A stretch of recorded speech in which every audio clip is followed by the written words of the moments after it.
পূজা চিরদিনের জন্য চলে গেল অহনাদের বাড়ি থেকে। অন্যদিকে পল্টু আবারও পারুকে বিয়ে করতে যাচ্ছে। হ্যালো গাইস, কি অবস্থা সবার? ছোট বোন নাটকের আগামী পর্বের আপডেটে আপনাদের সকলকে স্বাগতম। পর্বের শুরুতে আপনাদের কাছে অনুরোধ থাকবে যে চ্যানেলটিকে সাবস্ক্রাইব করুন পরবর্তী ভিডিওর আপডেট সবার আগে পাওয়ার জন্য। পর্বের শুরুতে আমরা পূজাকে দেখতে পাই, যাকে কিনা পুলিশ স্টেশনে এনে বেঁধে রাখা হয়েছে, যাতে তার সকল পরিচয় পুলিশ অফিসার এবং অহনারা জানতে পারে। এখানে পুলিশ অফিসাররা বারবার তাদের আসল পরিচয় জানতে চাইলেও পূজা কিছুতেই কিছু বলছিল না এবং বলতে থাকে যে তোমরা তোমাদের ডিউটি করো, আমাদেরকে ছেড়ে দাও, এই বিষয়ে তোমাদের নাক না গলানোই ভালো হবে।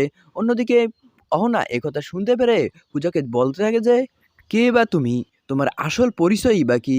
অন্যদিকে আমরা দেখতে পাই যে পূজা ওয়াশরুমে চলে গিয়ে পুলিশ অফিসারদের গান তাক করে একটা রুমের ভেতরে চলে যায় এবং এই ঘটনাতে পুলিশ অফিসাররা অনেক বেশি আতঙ্কিত হয়ে যায় এবং তাদের বড় অফিসারকে গিয়ে ইনফরমেশন দেয় এবং আমরা দেখতে পাই যে একথা শুনে অনেক আতঙ্কিত হয়ে যায় পুলিশের সকল কর্মকর্তারা। এখানে পুজোর সাথে থাকা সেই লোকটিকেও গান তাক করা হয় এবং তার আসল পরিচয় জানতে চাওয়া হয়। তখন আমরা দেখতে পাই যে বড় সিনিয়র অফিসার কনস্টেবলের দায়িত্ব দিয়ে সেখান থেকে পুজোর কাছে চলে যায়। এখানে গিয়ে দেখতে পাই যে পূজা আসলে একজন বিশাল বড় স্পেশাল সিকিউরিটি ফোর্সের একজন বড় কর্মকর্তা। এটা দেখে সেখানে থাকা সবাই অবাক হয়ে যায়। তখন অহনা বলতে থাকে যে আপনি কে, কেনই বা আমাদের এখানে এসেছিলেন। তখন ধীরে ধীরে পূজা তার সকল পরিচয় খুলে বলে। সে বলতে থাকে আমি একজন স্পেশাল সিকিউরিটি ফোর্সের অফিসার, আর সেদিন যে আমার মা রূপে এসেছিল সে হচ্ছে আমার সিনিয়র অফিসার এবং আমার পাশে যে লোকটিকে বসিয়ে রাখা হয়েছে সেও আমার মতোই একজন অফিসার। এগুলো শুনে অহনা তো একেবারেই অবাক হয়ে যায়। অন্যদিকে সেখানে থাকা সিনিয়র পুলিশ কর্মকর্তা পূজাকে ম্যাম বলে সম্বোধন করে। এখানে আমরা দেখতে পাই যে পূজা অহনাকে বলতে থাকে যে তোমার পল্টু দাদার লোভের কারণেই তাকে আমি ফাঁসিয়েছি। আসলে আমি এখানে এসেছিলাম 3 মাসের জন্য, কিন্তু আজকে রাতেই আমার সকল কাজ শেষ হয়ে গিয়েছে, শুধু একটা কনফার্মেশনের অপেক্ষা। এই কনফার্মেশন পেলেই আমি এই এলাকা ছেড়ে চিরদিনের জন্য চলে যাব, কারণ এখানে আমার পরিচয় সবাই জানতে পেরে গেছে। এখানে থাকা আমার জন্য মোটেও সেফ না। আমরা জানা মতে এখানে অনেক বড় একটা টেররিস্টদের গ্যাং ছিল, যার নির্দিষ্ট কিছু ইনফরমেশন আমি আমার সিনিয়র অফিসারকে হ্যান্ড ওভার করেছি।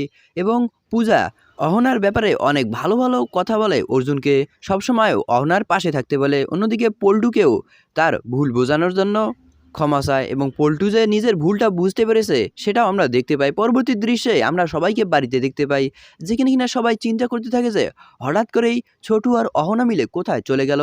এবং পরিবারের সকলে চিন্তা করতে থাকলে পল্টুর মা বলে যে অহনা তো বিপদে পড়ার মেয়ে নয়, সে আমাদের অর্জুনকে বিপদে ফেলবে। এ কথা শুনে পল্টুর মাকে পারু বলতে থাকে যে আপনি শুধু খারাপ চিন্তাই করতে পারেন আর অহনার নামে বাজে সব অপবাদই দিতে পারেন, আর কিছুই নয়। তখন পল্টুর মা বলে আমাকে কোনো কথা বলার অধিকার নেই তোমার। এ কথা শুনে পল্টু বলে আছে, পারুর এখানে কথা বলার অধিকার আছে। এটি শুনে অনেক বেশি অবাক হয়ে যায় পল্টুর মা এবং বলতে থাকে যে তুই আমার সঙ্গে এভাবে কেন কথা বলছিস। অন্যদিকে আমরা পল্টুকে বলতে শুনি যে আমি এতদিন একটা ভুলের মাঝে ছিলাম, আমি আমার বউকে কদর করিনি এবং সেটাতে তোমরাই আমাকে উস্কে দিয়েছো। এর পরবর্তী দৃশ্যে আমরা দেখতে পাই যে মোটর সাইকেলের আওয়াজ পায় পল্টু বলতে থাকে যে অর্জুন হয়তো বা তার স্কুটি নিয়ে অহনাসহ চলে এসেছে, আমি সামনে গিয়ে দেখছি কি হয়েছে। অন্যদিকে দুর্গা দেবীও পল্টুকে বলতে থাকে যে আপনারা সবাই চুপ করুন, আমরা দেখছি বিষয়টা নিয়ে কি করা যায়। কেনই বা হঠাৎ করে অহনা এবং অর্জুন বাড়িতে না বলেই কোথায় চলে গিয়েছিল, নিশ্চয়ই কোনো ব্যাপারে তারা গুরুত্বপূর্ণ কাজেই গিয়েছিল। এর পরবর্তী দৃশ্যে আমরা অহনাকে দেখতে পাই। অহনা এসেই তার শাশুড়িকে বলতে থাকে যে একটা গুরুত্বপূর্ণ কাজে আমি এবং অর্জুন মিলে চলে গিয়েছিলাম। এখানে পল্টুর মা বারবার অহনার নামে আজেবাজে কথা বলছিল।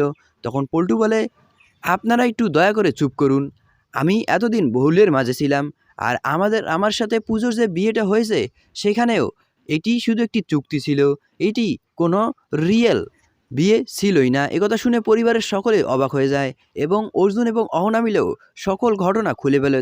পল্টু দুর্গা দেবীকে এটাও বলে যে আমি এতদিন যে ভুল করে এসেছি তার প্রায়শ্চিত্ত করতে চাই, আপনি কি আপনার মেজ বউর সঙ্গে আবারও আমার বিয়ে দেবেন। একথা শুনলে পল্টুর মা অনেক বেশি রেগে যায় পল্টুর উপর। তখন পল্টু তার মাকে বলতে থাকে যে, শোনো, এখন তোমার ছেলে এবং ছেলের বউ সুখে থাকতে চাইছে, এটাও তোমার সহ্য হচ্ছে না। তাহলে দর্শক পরবর্তী পর্বে কি হতে চলেছে তা জানতে হলে এক্ষুনি আমাদের চ্যানেলটিকে সাবস্ক্রাইব করুন। এতক্ষণ সাথে থাকার জন্য অসংখ্য ধন্যবাদ।